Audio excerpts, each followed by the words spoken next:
Seems like we see these arrogant, cocky bastards every goddamn year. Let's just hope they lose. It all comes down to the biggest game on the planet, Super Bowl 30, Monday morning, January 29th, on Satnet. Pre-game starts at 5:30. Game starts at 8. November 14th, 1995, after a grueling night of labor at the TV11 studios, Senior Airman Jay Bowman performed a routine security check. But routine became deadly serious when he located the diabolical international television terrorist Dr. Flex. Airman Bowman's quick thinking came to the rescue. Without hesitation, he risked his life and coffee to thwart the doctor's evil schemes.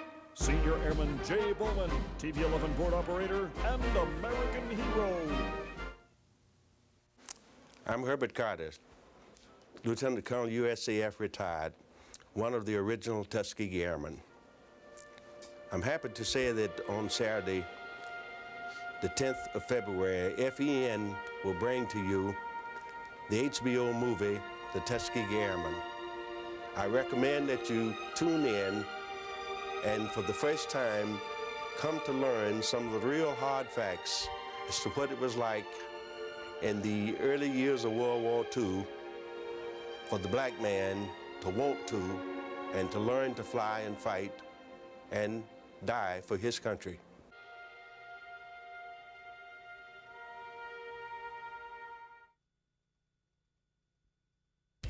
Join FEN TV Monday afternoon at 3 for a live special report with Secretary of Defense William Perry. That's Monday afternoon at 3 on FEN, Tokyo's 11.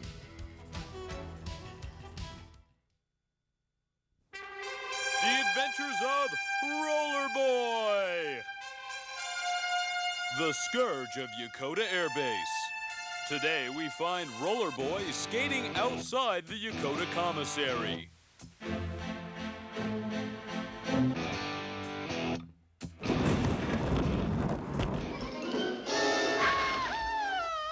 Hey RollerBoy, watch out for pedestrians and skate safe.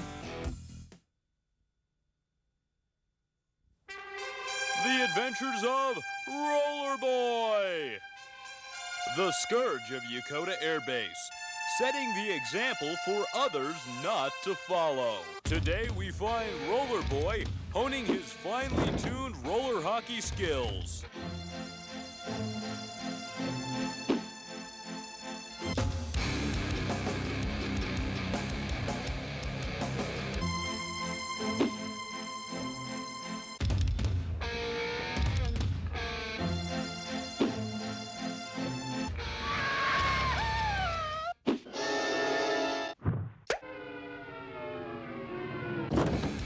RollerBoy learns a very important lesson. Don't skate on Yokota's tennis courts.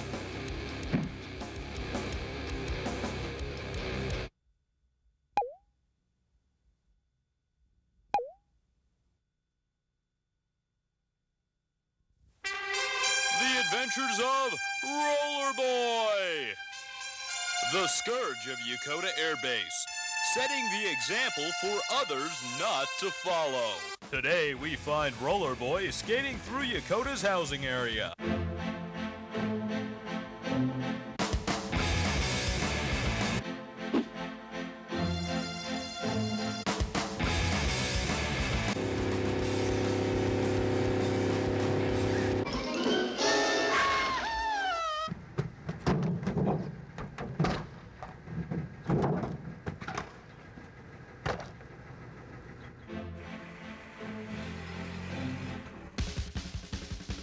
RollerBoy has learned a very valuable lesson. Don't skate in the road, and skate safe.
Hello and welcome to Feedback. I'm Air Force Staff Sergeant Sean Lehman with FEN News. Our news team has been extra busy throughout the month of February covering hot stories from around the Kanto Plain. If you see a member of our team out and about, or if you are being interviewed by one of our reporters, feel free to take the opportunity to tell them what's on your mind with regards to our newscast and the stories we produce for you, our viewers. One question we do get a lot is, how can I get a copy of the story you did? Well, we are prohibited by regulation from making copies of our products for other than official use only. Official requests normally must go through your public affairs office. So, the best and easiest way for you to get a copy for you or your organization is simply record it when it airs, weeknights at 6 and 10 on Tokyo's 11. Feel free to call our news department at 225-2375 to find out when your story will be on the air. And that's Feedback for this week. I'm Air Force Staff Sergeant Sean Lehman. I'll see you around.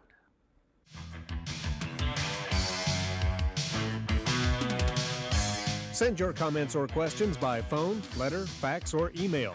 Feedback is a production of FEN Tokyo.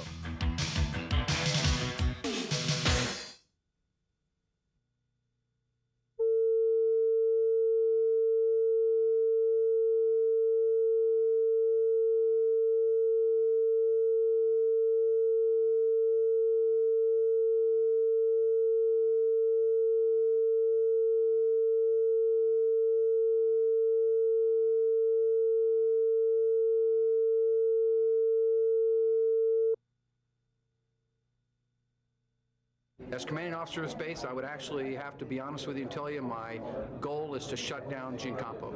These words from Captain Frank Swaggart after realization that the Gincampo incinerator has been operating outside the parameters of its license.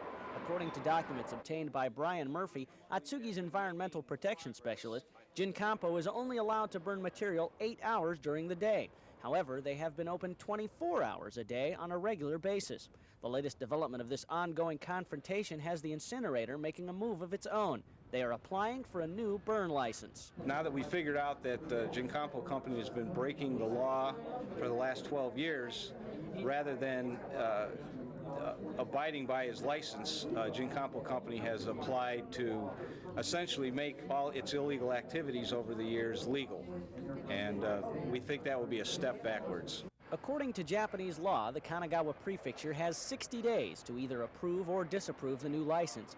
If after that 60 days no action is taken, the license is approved automatically. That deadline is up on April 23rd, and no action has been taken thus far.